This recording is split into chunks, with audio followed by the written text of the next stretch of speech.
Welcome back to Release Fishing with another episode. Today we're jumping in, we're showing you guys our favorite ways to fish for steelhead, and we're going to show you guys how to peg beads.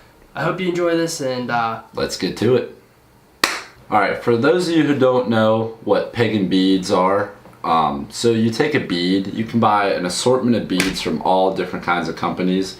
The gist of it is you take a bead and you have what's called a TB peg. Some people just use toothpicks, but the best way to do it is you buy these TB pegs in a big pack of them, and they're rubber and they're you can see right through them. So what you do is you're gonna put your line through the bead first. You're gonna peg it with the TB peg, feed that through to the middle, and you're gonna snip off the excess. And then you have the freedom to either tie a hook on the end to it or tie any fly you wish onto it. So that's the gist of pegging a bead.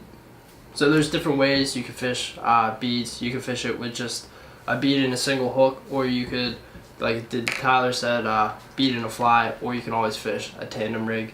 We're going to go over some of our favorite bead and tandem rigs for you guys to hopefully increase your steelhead numbers or salmon numbers. So my favorite bead tandem rig is, I like to run, this is called what a lot of people around here say is steak and eggs. There's a lot of variations of it.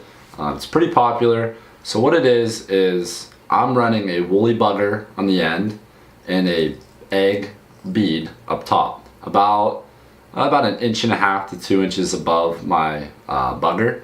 So what I do is you can dead drift this through a hole, and it's pretty effective. Dead drift the bugger, and this bead kind of swings around, and they have the option to kind of crush either.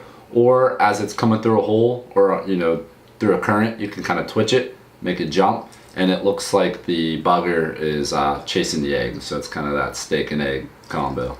One of my favorite bead and fly combos is bead up top with a plain shank hook. I always put my bead about a finger or 2 fingers above my hook, and then I run a tandem rig here in Erie, Pennsylvania, where we fish. Tandem rigs are legal, and off the back I trail a stonefly. It's pretty effective, and I've caught a lot of steelhead off of it, so give it a try and hopefully you'll see some results. Another way that you can fish these beads is a bead tandem rig. You can cover the different various sizes, so you can run a 8mm up top, plain shank hook, and then 6mm plain shank hook. Then you're covering the different sizes in the water column. Sometimes those fish are honing on the 8mm, and sometimes they're honing in on the 6mm. So that is a great way, if you're able to fish tandem rigs, to pick up some more fish.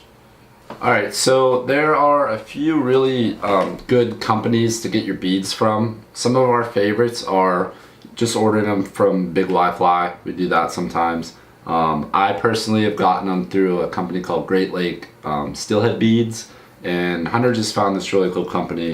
What was that called? Creek Candy Bead. Their beads are actually glass instead of plastic. They float. They sink actually a lot faster. That way you don't have to use shots. They look better in the wall column, and it's something I'm really excited to really try out this year, and I've been seeing a lot of people have success on them. So that's a couple companies you can get your beads from. Make sure you pick up a couple TB pegs and size 8 to 10 hooks if you're going to be using beads, and should be good to go for your fishing season. So hopefully you can add some of these tactics to your steelhead arsenal and crush some big steelhead this year. So thanks for watching another video of Release Fishing. Hit that subscribe button, drop a comment, and we'll catch you in the next one.